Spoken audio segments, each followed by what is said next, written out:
Octubre 2018. Una niña de Toledo, España, sobrevive a la infección de la ameba come cerebros. Solo una docena de personas han superado en el mundo la enfermedad, la cual es mortal en el 97% de los pacientes.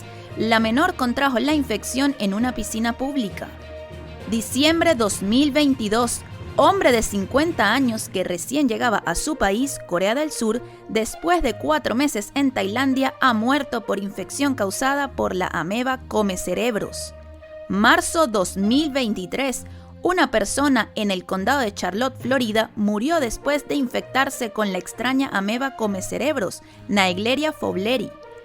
Julio 2023. Un individuo que no ha sido identificado todavía ha fallecido en Georgia, Estados Unidos, tras haberse infectado con la ameba Naegleria fowleri, comúnmente conocida como la ameba come cerebros. Sería el segundo caso en 2 semanas.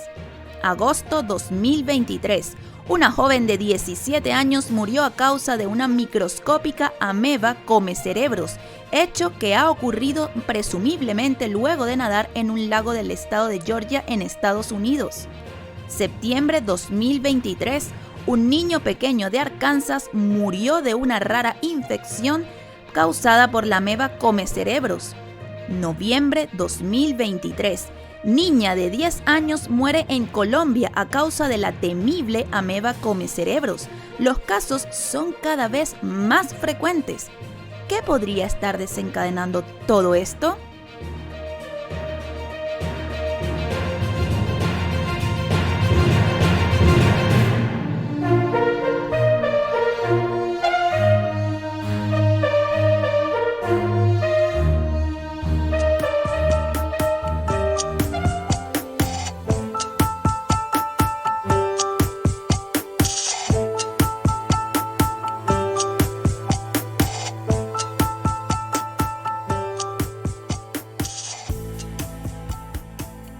Citología, Ciencia y Arte Podcast, un espacio donde abordamos temas de salud de manera amena y entretenida, haciéndote ver la ciencia médica de forma amigable.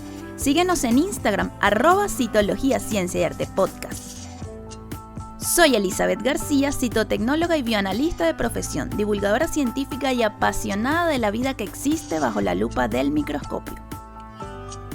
Este episodio llega a ustedes gracias a la Academia Citología, Ciencia y Arte, lugar donde encontrarás cursos online de actualización en citología. Visita su web citologiacienciayarte.com.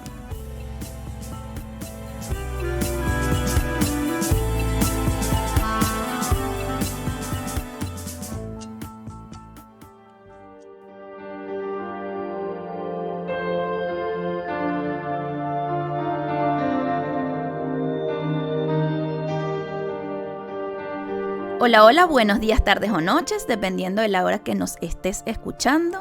Bienvenidos una vez más a un nuevo episodio.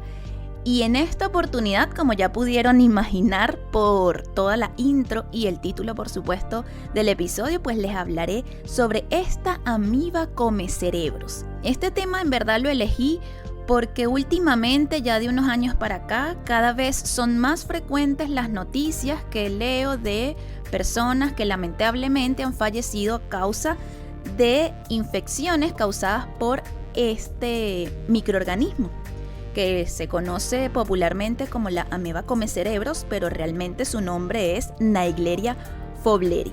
Así que, motivada por estas noticias que cada vez me parece que son más recurrentes, porque realmente aunque es un parásito altamente mortal, no es tan frecuente las infecciones por este microorganismo. Y hace poco leí el caso de una niña que falleció en Colombia y me motivó a hablar sobre este tema, a hablar sobre Naegleria fowleri, sobre este parásito. Así que vamos a comenzar, vamos a ir respondiendo algunas dudas que surgen, preguntas que surgen obviamente. También hablaremos del diagnóstico, por supuesto, y de todo lo relacionado sobre este tema. Por supuesto, de un lenguaje bien sencillo y bien agradable para todos. Así que comencemos preguntándonos quién es realmente Naegleria fowleri, conocida popularmente como ameba come cerebros. Naegleria fowleri es una ameba de vida libre. Las amibas de vida libre son protozoarios aeróbicos de distribución mundial y esto es sumamente importante porque quiere decir que en cualquier país del mundo puede existir o existe Naegleria fowleri. Así que en cualquier lugar, y por eso es que vemos que hay casos en cualquier sitio. En México se han visto casos, en Venezuela, en Estados Unidos es muy frecuente, en Colombia, en Chile, en muchos países, porque está en todas partes. Viven en aguas frescas y naturales, donde se reproducen en abundancia. Ellas viven generalmente en aguas frescas, en lagos, en aguas dulces, en ríos, y se alimentan de bacterias, de hongos y de materia orgánica. El propósito de estas amibas es enfermar al ser humano, como ocurre con otros parásitos. Eso es una pregunta que nos surge, ¿verdad? ¿Este es el propósito realmente de esta amiba? ¿Forma parte de su ciclo de vida infectar al ser humano, como ocurriría con otros parásitos que sabemos muy conocidos, sobre todo en las vías digestivas, que nos causan diarrea, otros tipos de parásitos que nosotros los seres humanos formamos parte de su ciclo de vida y por eso es que nos infectamos con estos parásitos? ¿Pero ocurre lo mismo con Naegleria fowleri? No, la verdad es que no. Su ingreso al organismo de los seres humanos es accidental. De hecho, al morir la persona, el mismo parásito morirá, lo que lo convierte en un pésimo parásito desde el punto de vista parasitológico, ya que cualquier ser vivo busca reproducirse y prevalecer.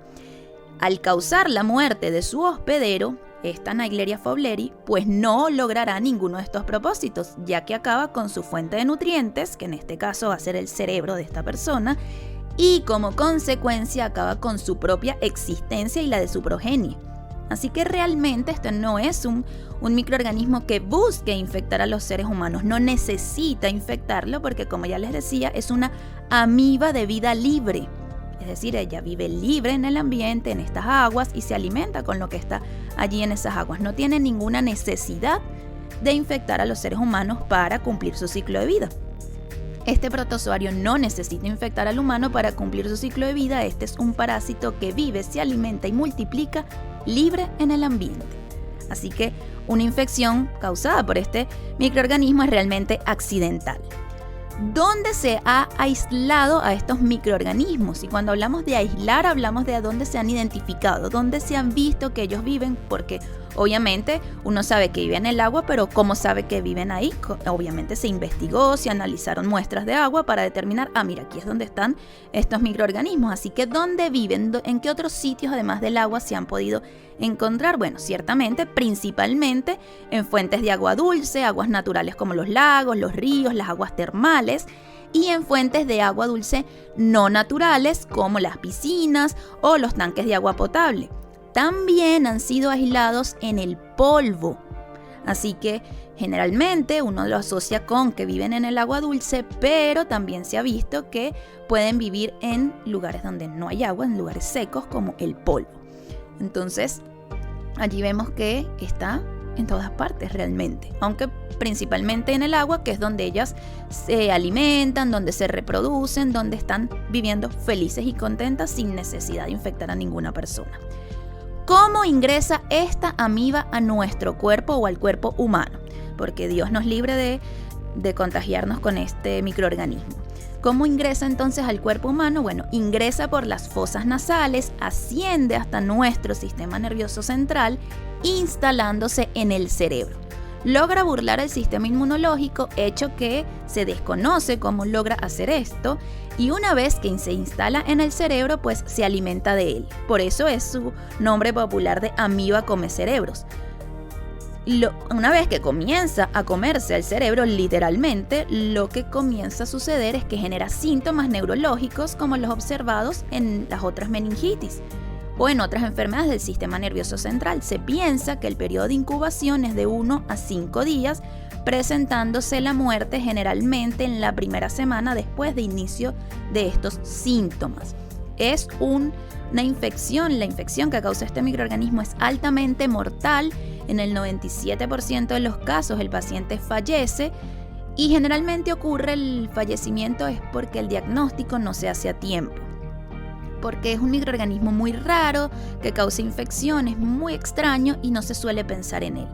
Sin embargo, se han observado casos en donde los pacientes han vivido más tiempo con la infección, más allá de una semana, como el caso recientemente de la niña de Colombia, que se menciona que vivió un mes con toda esta sintomatología. ¿Cuáles son los síntomas? Fiebre, cefalea intensa, que es dolor de cabeza, náuseas y vómitos, y signos de irritación meningia, que las meninges son estas membranas que recubren el cerebro. Posteriormente se produce una confusión, irritabilidad, episodios convulsivos, déficits neurológicos focales e incluso se puede llegar al coma. Realmente estos son síntomas, no son síntomas específicos que permitan pensar en una infección por este microorganismo. Son síntomas neurológicos que generalmente se suele pensar que es una meningitis bacteriana, porque son síntomas que se observan en los procesos de meningitis. Por lo tanto, no tiene una sintomatología específica y como es una infección bastante rara, pues no es algo que se suele pensar, no es algo que los médicos o el personal del laboratorio suela pensar en qué es este microorganismo del que se está tratando. Por eso también es difícil el diagnóstico, porque como no es algo frecuente, pues no es algo que se sospeche. ¿Cómo se llama la enfermedad que genera Naegleria fowleri? Recuerden que este es el nombre de esta amiba come cerebros. Vamos a ponerle su nombre que corresponde, es Naegleria fowleri. Y la enfermedad que causa es meningoencefalitis amebiana primaria. Así se llama esta patología. ¿Quiénes son los más propensos a una infección por esta amiba? Bueno, realmente todos estamos propensos a una infección por este microorganismo, todos. Sin embargo, la mayoría de los casos registrados han ocurrido en pacientes jóvenes. Se presume que esto puede deberse a los juegos que realizan estas personas en el agua, como zambullirse fuertemente, saltar, realizar clavados, entre otros juegos que realizan en esas actividades recreativas. Y se presume, esto es algo hipotético, no es que esté comprobado que sea así, estos juegos, ese ingreso agresivo y abundante de agua por las fosas nasales, puede generar pues que el microorganismo, en este caso Naegleria, pues ingrese hasta llegar al cerebro y causar todo esto. Pero esto, como les digo, es solo una hipótesis, ya que realmente se desconoce por qué solo algunos adquieren la infección y otros no, siendo que cientos y miles de personas se bañan en el mismo lugar y solo unos pocos se infectan. Este es un tema que de hecho continúa en investigación. Realmente no se sabe cuáles son los factores predisponentes para que una persona se infecte por este microorganismo. Se sabe cómo ocurre el ingreso del microorganismo, eso se sabe, que ingresa por las fosas nasales, llega hasta el sistema nervioso central, hasta el cerebro, pero ¿por qué ocurre en unas personas sí y en otras no? Pues no se sabe a ciencia cierta qué factores puedan estar involucrados allí. Porque si bien la mayoría de los casos ocurren en pacientes jóvenes, también se ha visto pacientes de mayor edad que también se han infectado por este microorganismo. Y como les mencionaba, miles de personas se bañan en las mismas aguas, cientos de personas disfrutan y juegan en las mismas piscinas, se bañan en los mismos lagos y no todos se enferman. De hecho, muy pocos se enferman. Entonces esto obviamente continúa investigándose qué factores estaban en estos pacientes que en el resto de la población no, o qué es lo que pudo ocurrir para que este parásito entrara en estos organismos, en estos seres humanos y no en todos. Entonces, obviamente, es un tema que se continúa investigando. ¿Por qué se han incrementado los casos en los últimos años? Y esto es una pregunta que a mí por lo menos me llama mucho la atención, porque ya les digo, no es una infección frecuente y me llama mucho la atención que de hace unos años para acá constantemente veo noticias en relación a esto, en que hay casos de Naegleria fowleri, pacientes que lamentablemente fallecen con esta infección, lo que me llevó a investigar por qué pudiera ser y bueno, obviamente a pensar con todo lo que uno ya sabe sobre este microorganismo y bueno, se piensa, las hipótesis que hay es que se piensa que se debe al calentamiento global. Y esto no es una hipótesis tan descabellada en realidad, porque Naegleria fowleri es capaz de resistir temperaturas de hasta 46 grados centígrados. Ellas resisten las altas temperaturas y de hecho se reproducen activamente en temperaturas altas de aproximadamente 42 grados centígrados. Entonces hemos visto en estos últimos años que la temperatura a nivel mundial ha aumentado, hay un incremento. Esto no es algo que es un secreto para nadie, todos sabemos que existe el calentamiento global y lo estamos viviendo diariamente. De hecho, hemos visto cómo las estaciones en los países donde se viven las 4 estaciones se han visto alteradas. Se ve temperaturas elevadas, fríos, sobre todo temperaturas extremas hacia las temperaturas altas. Frío en épocas que no debería haber tanto frío, en fin, alteraciones en el clima y principalmente en aumentos de la temperatura. Y bueno, Naegleria fowleri se ha visto beneficiada porque ella crece a altas temperaturas. Las altas temperaturas le ayudan a proliferar y por eso se ha visto, y posiblemente por eso es que existe un incremento de infecciones o de casos causados por este parásito, porque se ha reproducido en mayor proporción y bueno, lamentablemente ha causado infecciones y se ha llevado a estas personas. ¿Qué forma tiene Naegleria fowleri? ¿Puede ser observado a simple vista? No, ya les mencionaba que era un microorganismo, es algo microscópico. ¿Qué formas tiene? Cuando me refiero a formas, pues, qué estructuras, qué formas evolutivas tiene. No puede verse a simple vista, es un microorganismo que cuenta con 3 formas evolutivas, que son los quistes, los trofozoitos ameboides y los flagelados. Todos son las 3 formas que él puede tomar, este microorganismo. Los quistes son estructuras redondeadas y resistentes. Los quistes siempre son estructuras de resistencia de cualquier microorganismo. El parásito toma esta forma cuando el ambiente donde se encuentra se vuelve hostil. Como por ejemplo se escasean los nutrientes, no son las condiciones adecuadas para vivir y se enquista para resistir, y cuando las condiciones estén dadas, pues él se va a desenquistar y cambia a sus otras formas evolutivas. En el video de YouTube les voy a dejar imágenes de estas formas evolutivas para que ustedes las puedan apreciar. Obviamente, estos son imágenes al microscopio, obviamente, para que ustedes las puedan evidenciar y no se queden solo con lo descriptivo que yo les estoy mencionando, sino que también lo puedan ver.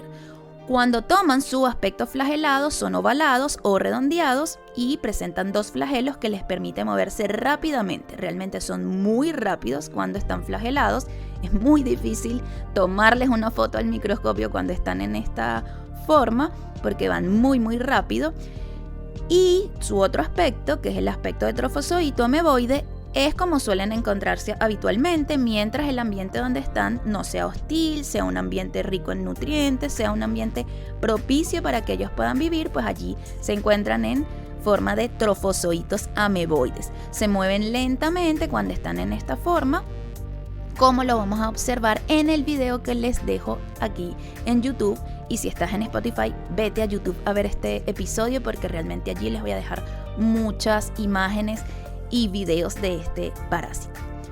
¿Qué medidas preventivas puedo tomar para evitar una infección por este comecerebros? Evitando el ingreso del agua por la nariz. Esa es la principal medida porque ya describimos que el parásito ingresa por las fosas nasales, así que cuando acudamos a estos centros de recreación, pues ¿qué podemos hacer? Utilizar de estos tapones nasales al momento de acudir a estas áreas de esparcimiento. Esa es la medida preventiva que se puede tomar. Por supuesto, pues clorar las aguas, sobre todo en las piscinas, las aguas potables. Ya vamos a hablar un poco de ese tema de la cloración. Pero principalmente, como protección individual, protegerse con estos tapones nasales cuando están en esas áreas de esparcimiento. Esa es la medida preventiva que les puedo decir porque realmente hasta el momento no sabemos, como les decía, realmente por qué ingresa el parásito en unas personas y en otras no. No lo sabemos, porque igual los casos que se han visto son personas sanas, la mayoría de ellas que no tienen ninguna patología de base, así que por eso es que ha sido difícil saber por qué a unas personas sí y a otras no. Al regreso, en la segunda parte, les voy a hablar sobre el diagnóstico y algunos mitos en torno a este parásito, así que no se vayan.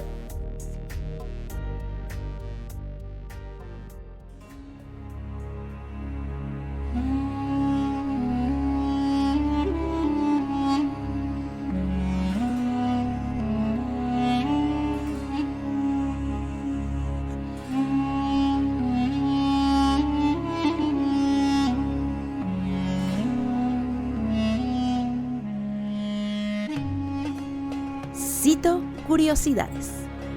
Todas las religiones cuentan con una serie de ritos o tradiciones que los creyentes deben realizar para mantener sus costumbres. Muchas de las creencias cuentan con ritos de ablución, es decir, una purificación ritual usada para limpiar el cuerpo. De entre todas las religiones, la que da más importancia a este rito es el Islam. En el Islam, la ablución es usada para limpiar el alma y el cuerpo antes de acudir a cualquier evento religioso, ya que consideran que para entrar en terreno religioso, el ser humano debe estar completamente limpio. Una de las formas de realizar este ritual es el siguiente: lave las manos hasta las muñecas 3 veces, aclare la boca 3 veces. Con cuidado huela el agua en la nariz 3 veces, haciéndolo volar cada vez usando la mano izquierda. Lave la cara de la frente a la barbilla y el oído al oído 3 veces. Lamentablemente, este ritual ha cobrado la vida de algunas personas en Pakistán. Al realizar el lavado nasal, se han infectado con la amiba come cerebros, causándoles la mortal meningoencefalitis amebiana primaria.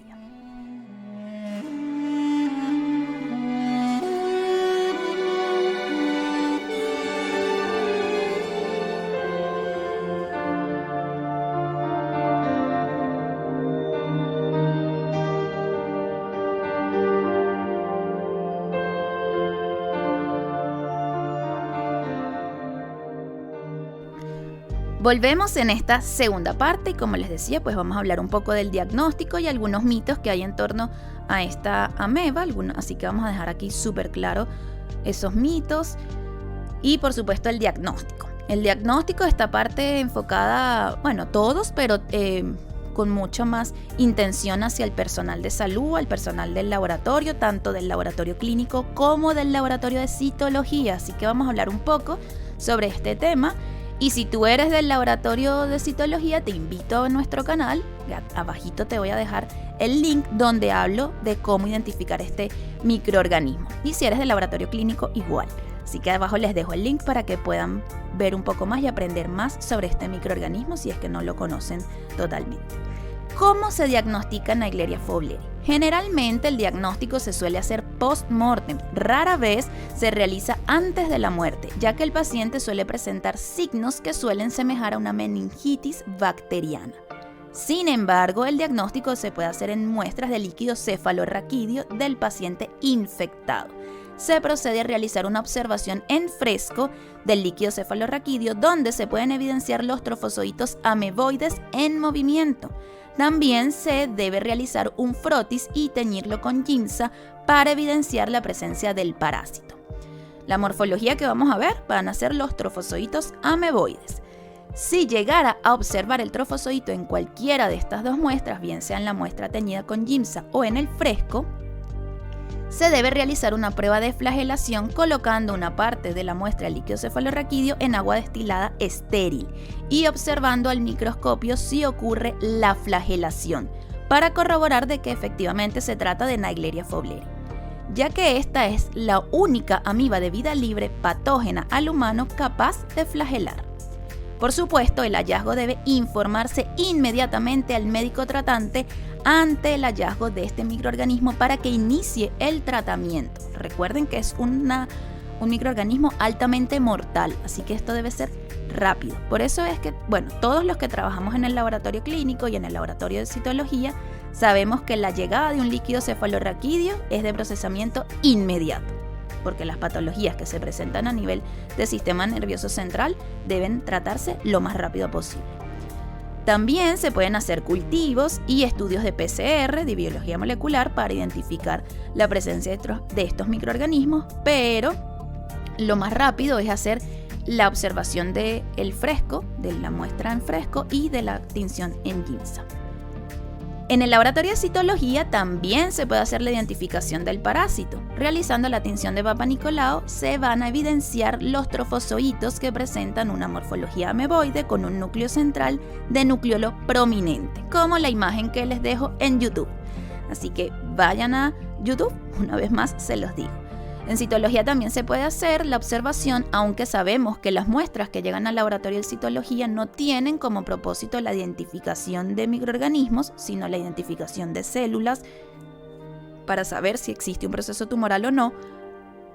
Pero es importante que igual sepamos identificar microorganismos y microorganismos como este, porque vean la importancia que tiene un diagnóstico a tiempo. Es un microorganismo altamente mortal y si yo lo llego a ver en la muestra citológica, lo debo reportar. No debo asumir de, bueno, el laboratorio clínico también seguramente tiene la muestra. No, si usted lo ve, lo reporta y directamente al médico. Directamente llama al médico y reporta esto porque es un paciente que tiene que ser tratado inmediatamente.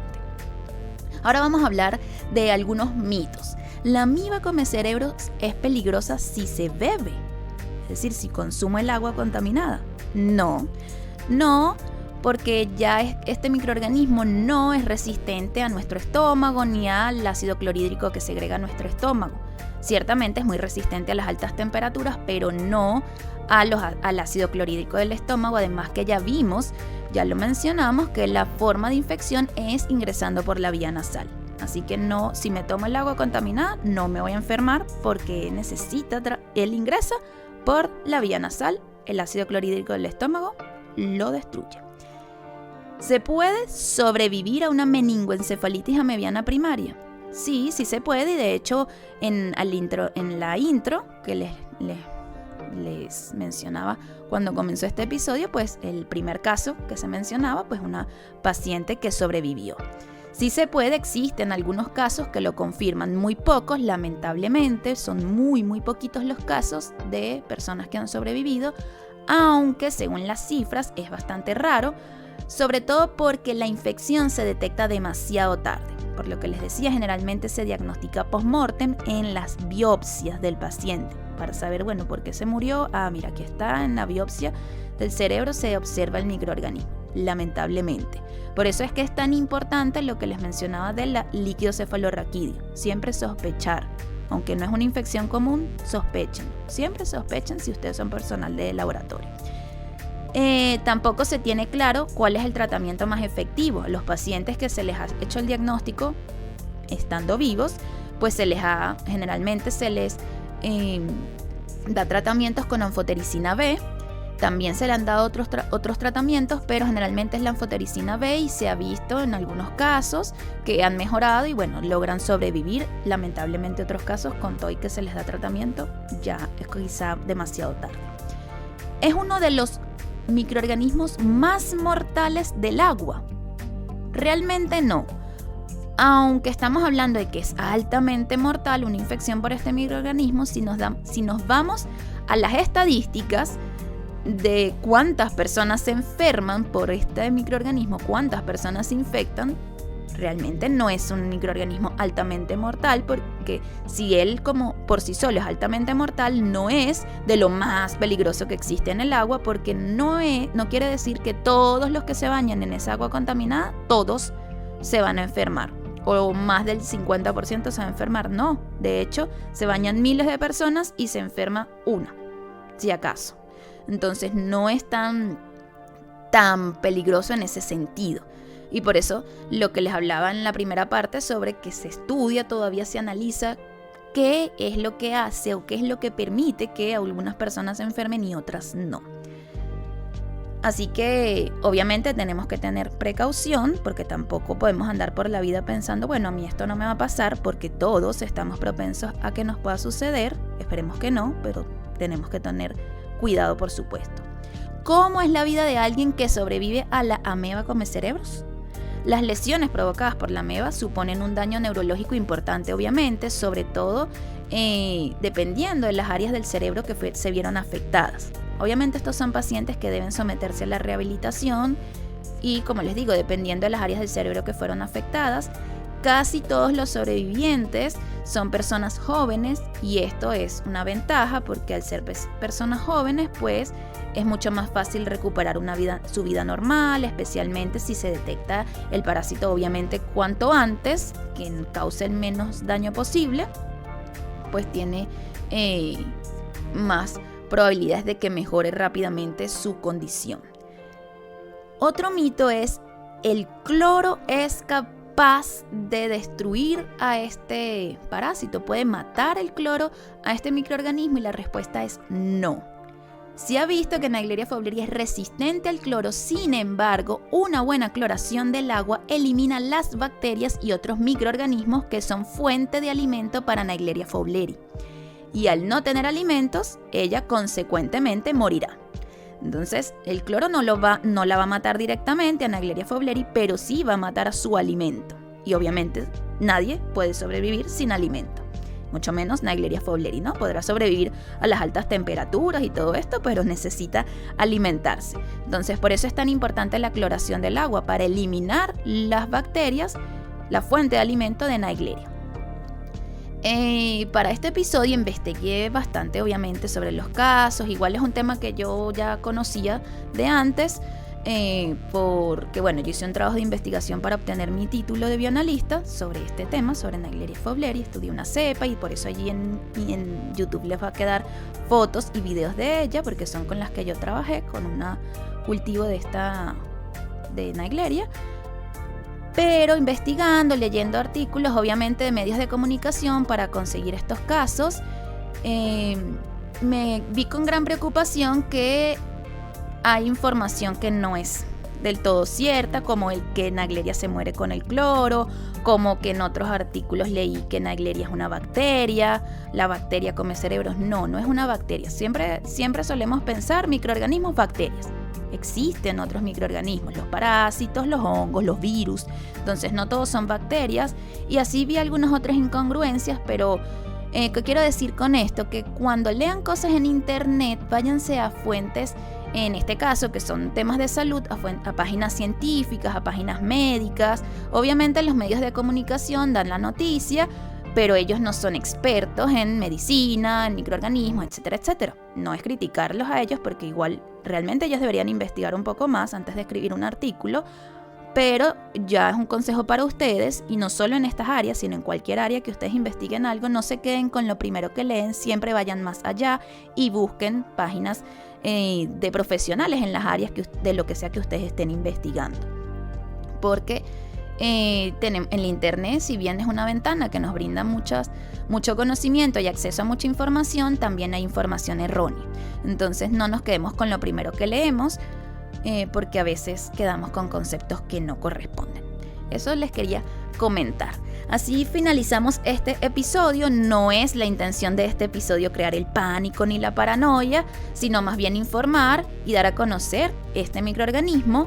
Y por supuesto recordar a los profesionales de salud que esta infección, aunque no es común, existe, y siempre que revisen un líquido cefalorraquídeo en sus laboratorios, piensen en Naegleria fowleri y realicen los estudios necesarios para descartar la infección por este parásito. Recuerden que un diagnóstico a tiempo puede salvar una vida. Esto va exclusivamente para el personal de salud que trabaja en laboratorios. Nos vemos en un próximo episodio. Si les ha gustado, por supuesto, no olviden darle like. Se los recuerdo, por favor, denle like, porque recuerden que eso ayuda a que otros les pueda llegar esta información, que yo considero que es importante. Compártanlo, comenten, digan qué les pareció el episodio, si conocen algún caso así, si qué otros temas quisieran que conversara en los episodios. Todas sus sugerencias siempre son bienvenidas, así que nos vemos en un próximo episodio. Chao, chao.